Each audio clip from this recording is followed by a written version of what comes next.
គ្រោះហឹមនឹកផ្ទះពុនពេអោខែភ័ក្រត្រពត់សន្សាមធ្លាក់ប្រជាកូនឃ្លៀបផ្ទះសំបាយមកភ្នំពេញយូរពេកយប់នេះរងា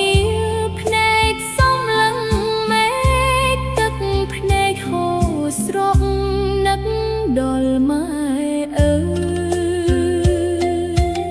យកូនអើយភ្ជុំបិណ្ឌចិត្តដល់ហើយណាតើកូនអាត្មាវិលវិញ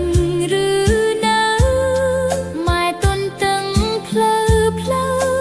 កូនវិលវិញចិត្តម៉ែព្រួយបារប់ខ្លាចកូនភ្លេចផ្ទាំងនឹកណាស់លោកអើយវត្តចាស់ស្រុកស្រែនឹកលោកយេលោកតា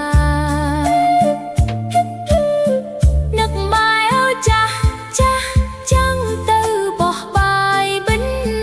អោបម៉ែអើយច្បាស់បំបត្តិការនឹករលឹក